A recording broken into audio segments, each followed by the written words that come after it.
We're going to begin in just a moment. I'll just ask you if you would to turn off or silence your cell phones. We're going to wait till just 10 o'clock because there's some that are joining us online. So we'll just wait in a couple minutes.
Sinai, Hecharim, Me'ayin Yavo Ezri, Sinai, Hecharim, Me'ayin Yavo Ezri, Ezri, Me'im Adonai, Osei, Shemayim V'aretz, Ezri Me'im Adonai, Osei, Shemayim V'aretz. I lift my eyes up to the mountains, and what is the source of my help? My help comes from Adonai, the maker of heaven and earth. God will not let your foot give way, your protector will not slumber. See, the protector of Israel neither slumbers nor sleeps. God is your guardian, and God is your protection at your right hand. The sun will not strike you by day, nor the moon by night.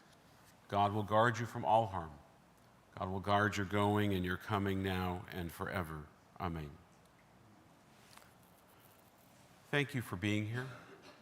Thank you for being here for this family, for showing up for Ronnie in so many ways throughout his life, for showing up for Sandra and the kids and the grandchildren, for checking in on them, and for just celebrating every moment that you could with them. Ronnie was a very, very special man, a very sweet man, with a smile that would light up a whole room. And though he did not want this day to come, I know that if he was sitting in his usual seat in synagogue and saw all of you here, he would smile and he would wave for you to come over so he could say hi, and it would fill him with joy. Not the reason that you're here, but that you are here, that he got to see you and be with you. And so we celebrate his life. We celebrate his memory.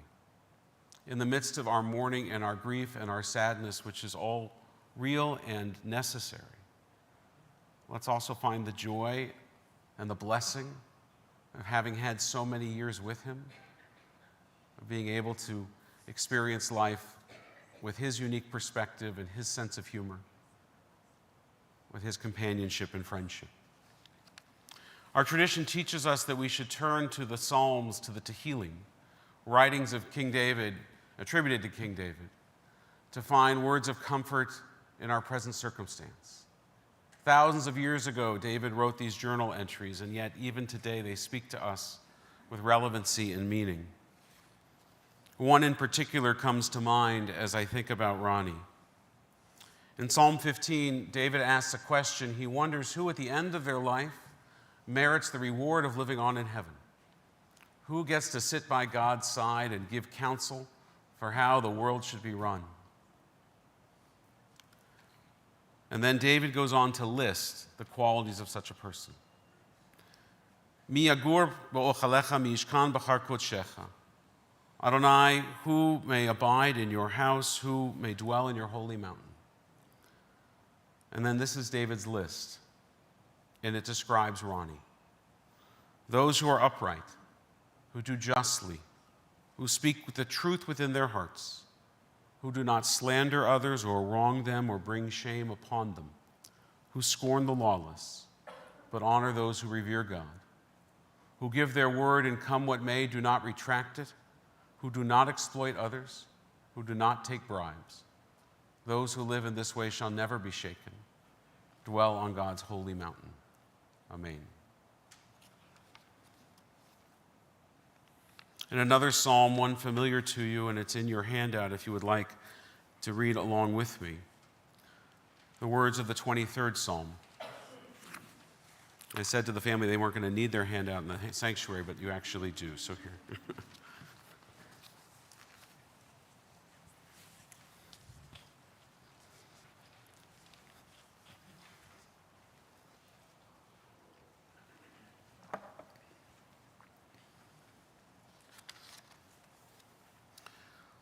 The Lord is my shepherd, I shall not want.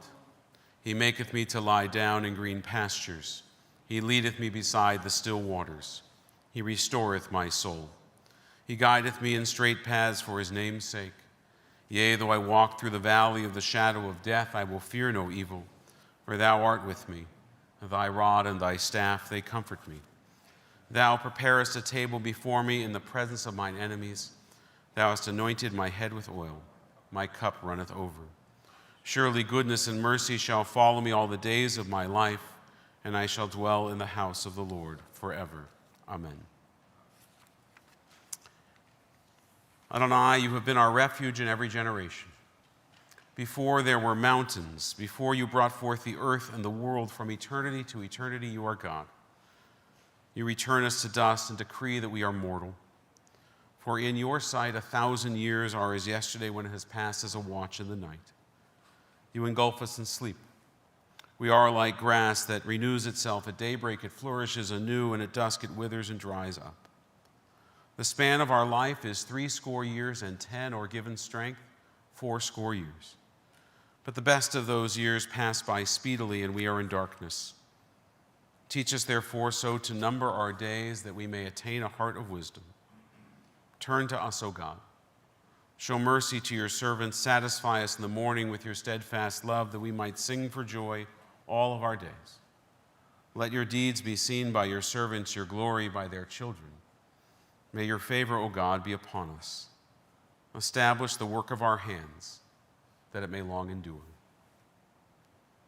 There is so much in that psalm that makes me think of Ronnie. That last line, to establish the work of our hands that it may long endure. Ron didn't have full use of his hands, and yet he made such enduring things, most particularly relationships and friendships. He did more with less, and he did it beautifully. This idea that the span of a person's life in our tradition is just 70 years, or with a little extra strength, a little extra koyach, it's 80. The length of Ron's life, let alone its depth and its purpose and its meaning, 89 years. What a blessing to have had so many.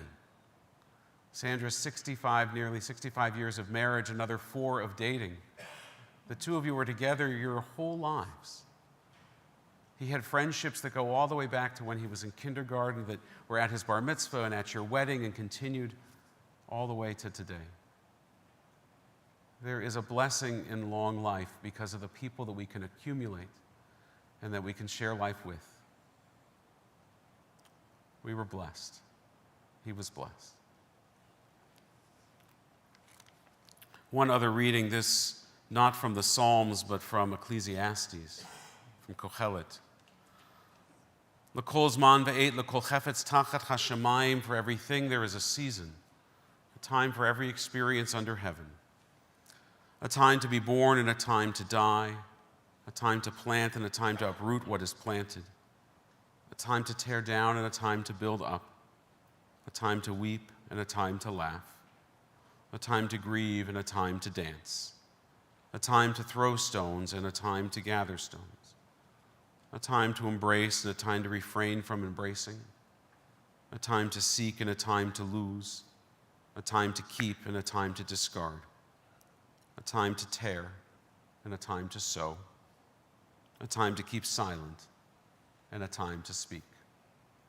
And so now is our time to speak, to sing Ronnie's praises, to share and draw memories from his life, draw lessons from his life, so that he can remain present in all of our lives. And so Karen, his daughter, and my lane neighbor, want to invite Karen to come and share some words on behalf of the family.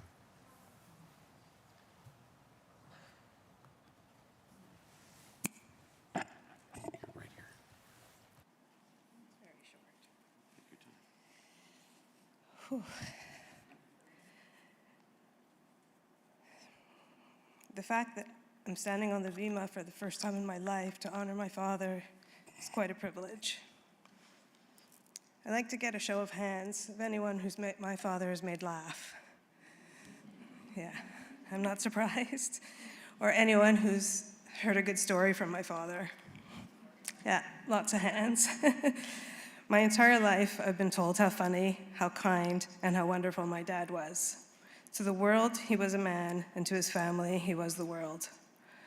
When you look up to the night sky and you see some stars sparkling, think of Ronnie telling some jokes and making someone laugh up there with him.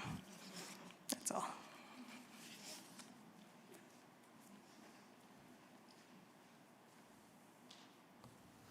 You know, Karen, there's a poem from Hannah Senish that uses that same imagery of looking up to the stars. Yesh kochavim. There are stars up above so far away that we only see their light long after the star has gone. And so it is with people that we love.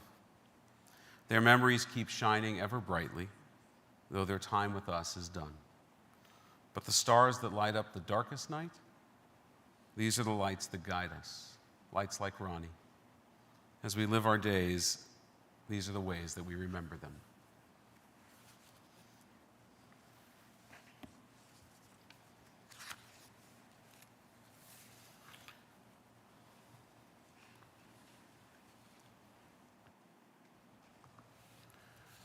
Ronnie Margolese was a mensch.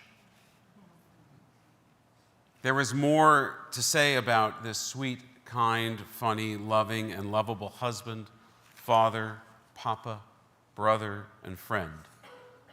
But really, mensch says it all. Maybe we need fewer words at funerals for those that are really mensch-like, for those whose lives are their epitaph, for whom their life is the story, is the lesson. Maybe we don't need to say so much, because Ron said it all in how he lived. He had a credo that he lived by. He taught it to his children, and by example, he taught it to me. He taught it to all of us, everyone who was fortunate enough to get to know him.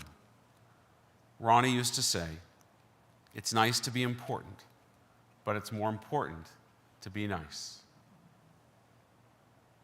Ronnie was accepting of everyone. He didn't judge. He would just sit and listen, tell you a bad joke, sometimes jokes that he knew that I could not repeat on this bima. Those were some of his best. He told me more than once of his slogan when he was working in the maternity clothing business: "You knock 'em, I frock 'em."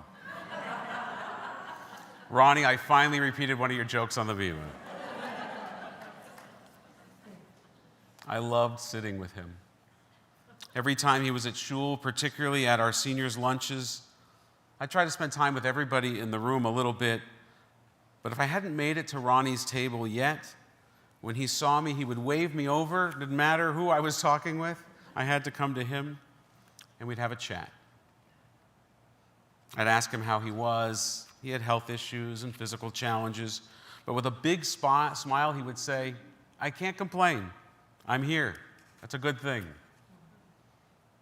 Ronnie was always more interested in what was going on with me, with you, than he was in talking about himself. He wanted to know your story, always cared more about everyone else. When our son Levi had his bar mitzvah, Ronnie and Sandra sent him a check for double chai. Levi sent him a thank you note right away, but the check for some reason never got cashed. Ronnie was very concerned. He called me, he talked to Levi, he sent a note, he went to his bank, he called his bank. He cared so much that Levi should have those $36. And I tried to tell him, "Ronnie, the kid cleaned up at his bar mitzvah. It's okay, just cancel the check. Save your money." But Ronnie wouldn't hear of it. He sent another check. This one we took right to TD, right to the bank. Levi sent another thank you note. About 2 months later, I found the check inside an envelope in a pile of bar mitzvah cards. I brought it back to Ronnie. I apologized for my sloppy record keeping. He was so relieved that the mystery had been solved. And of course, he told Levi to cash that check too. He never canceled it. I think he knew eventually it would turn up. He was such a glass half full kind of guy. Which in itself is kind of remarkable. As his life had physical limitations, having the use of only one side of his body never seemed to bring him down or slow him down. Even this past year, with falls, with the problems with his legs, prostate cancer, stomach cancer, it never slowed him down. He hated getting old. That he told me more than once. But that was because he loved life and all of you, the people in it, so much. His illness never diminished that spark inside of him. It glowed bright like his smile. His whole face would light up when he would see you. Ronnie was an amazing friend. As I mentioned, he was friends with the same group of people since he was 5 years old. Those same people showed up at his bar mitzvah, were present at your chuppah, at your wedding, and he kept in touch with each of them all these many years. When Ronnie worked at the Show Mart, he was like the mayor of the whole building. When he retired from his company, the whole building, not just his company, the whole building threw him a retirement party just for him. Nobody thinks they've ever done that before or done it since. But he reserved his greatest love and attention for his family. Married to Sandra for nearly 65 years and 4 years of dating before that, set up by friends. They saw a show together for your first date at the El Morocco nightclub in Montreal. Sandra, you told me you fell in love with his sense of humor, his kindness, his patience, and how lovingly devoted he was to his own family. You picked really well. And we loved him for the same reasons. In your nearly 70 years together, you undoubtedly experienced many challenging moments. But they were always made less so because of your love and kindness towards each other. Ronnie's sense of humor helped too. Maybe sometimes it got in the way, I don't know. I imagine. But you laughed all the time. Like when you went to a costume party and Ronnie dressed up as a mohel, with little tiny cocktail hot dogs hanging off of his costume. Or when he dressed up as Elvis. And at a costume party in Mexico, you won an iguana as the prize. As a dad, Ronnie was always present. He would tell his kids that he wished he could be more present. But as Karen indicated, and as all of you have said, it wasn't necessary. You always felt him present in your life. His grandchildren too, Ava, Paul, and Tom. He loved you so much, taking you to ice cream, to dim sum. You must have sampled just about every dim sum place there is in Vancouver. Last week I visited Ronnie at St. Joe's, and lying in bed, having a hard time breathing, clearly in pain, he greeted me the same way he did in shul, waving me over with a smile that lit up the room. We had a really nice talk about his life, his values of tolerance, acceptance, empathy, and respect for others. We talked about his love of sports. He told me about events in the news. He always did that. He always knew more about what was going on than I did. He was so well informed, a news junkie before they coined the term, but never opinionated, just curious, just sharing stories and facts of interest. I asked Ronnie if he had any regrets. 89 years of life, right? You would think a person would accumulate a few over so much time. But he was very clear. He had a wonderful and fulfilling life. He was in no hurry for it to end. He loved life and wanted more. But he also felt so blessed by the time and the people that he was privileged to experience it with. He said, "Rabbi, I have no regrets." The great Talmudic rabbi Yochanan ben Zakkai once asked his students the challenging question, Ezehi derech tova shibadek ba ha'adam. What is a good way for a person to live their life? One of the students of Rabbi ben Zakkai said to have an ayin tov, to have a good eye. Another said to be a chaver tov, be a good friend. And a third, Rabbi Eliezer, replied, to have a lev tov, to have a good heart. Rabbi Yochanan said that he preferred Rabbi Eliezer's answer. For those that have a lev tov, a good heart, they will be a good friend. And they will see with their ayin tov, with their good eyes, the world in the best and most positive light. Ronnie was a mensch with a lev tov, with a good heart. And our hearts are broken today because we know how fortunate we were to hold him dear in our own and to have shared this journey with him for so long as we did. May his memory always be a blessing. Amen. We'll take a moment of silent prayer and memory as we remember our friend and our loved one.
I mentioned earlier that our tradition teaches that when a person dies, their soul goes up to heaven to help God run the world. The prayer that guides the soul on that journey, that let God know who God is getting, is called El Malei Rachamim, God who's full of compassion. It asks that God escort that soul tachat kanfei Shechina, under the wings of God's presence. The soul is different than the body. The body is just the vessel, it's just the container. When we mourn someone, we are not mourning their body. We're missing their soul. And as comforting as it is to imagine and believe that the soul goes up to heaven, and I think maybe it does, I think the soul is big enough to also stay here. And that when we love someone and we mourn them and remember them, the soul becomes part of us. And that as long as we take that inside ourselves and draw the lessons and example from his life, then he remains in this world too, remains a part of us forever. So I'm going to ask you please to rise as I chant this prayer.